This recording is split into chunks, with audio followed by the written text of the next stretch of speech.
היי, שלום רב. השם שלי הוא חנן אבו זלף, והשם שלך? אבצ'י, קושי, מוצ'י. השם שלו הוא מוצ'י, ואנחנו ביחד בימי הקורונה מצטלמים ועושים כל יום סרטון וכל יום גם מספרים לכם סיפור. אני מספרת סיפורים, ואתה? אופס, מוצ'י? תגיד להם מי אתה. מוצ'י אומר שהיום הוא קצת עצוב. הוא עצוב בגלל ששכחתי את היום הולדת שלו. אני מתנצלת, מוצ'י. אני לא עשיתי את זה בכוונה, אתה יודע. אוי, מוצ'י. בסדר. אני מבטיחה לך שנעשה עוגה. עוד היום אנחנו נעשה עוגת שוקולד כמו שאתה אוהב. אבל אנחנו לא יכולים להזמין חברים, נכון? הוא רוצה להזמין את מוצ'י, החברה שלו, אבל אתה יודע שהיא גרה רחוק ואנחנו לא יכולים להביא אותה לפה כי אנחנו בימי קורונה, זה כמו מלחמה כזאת, נכון? אוי, היא שברה לו את הלב, הוא אומר שהוא... אוקיי, אני אפסיק.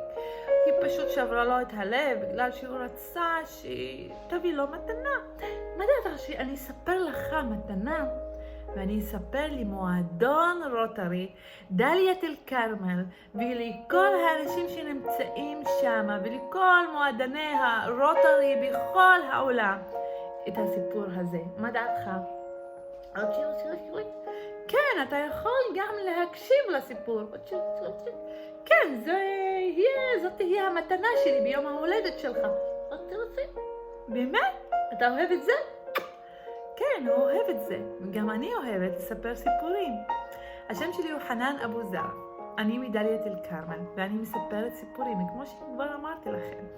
ואני מודה על ההזדמנות הזו גם לספר למועדון רוטרי בדליית אל כרמל ובכל העולם את הסיפור הזה. בימי הקורונה הכל יכול להיות טוב והכל יכול להיות רע. נכון, מוצ'י? אוקיי. אז הכל יכול להיות טוב והכל יכול להיות רע. היום היה עיקר. העיקר הזה היה סוס חזק, בריא ויפה. כולם אמרו לו, איזה מזל יש לך. והוא תמיד ענה להם, זה יכול להיות טוב וזה יכול להיות רע. יום אחד נעלם הסוס, ואז האנשים פנו אליו ואמרו לו, וואי, איזה חוסר מזל יש לך. ואז הוא ענה, זה יכול להיות טוב וזה יכול להיות רע. יום אחד אותו סוס יפה תואר חזר אל העיקר, אבל לא חזר לבד. הוא חזר עם 5 סוסים יפים.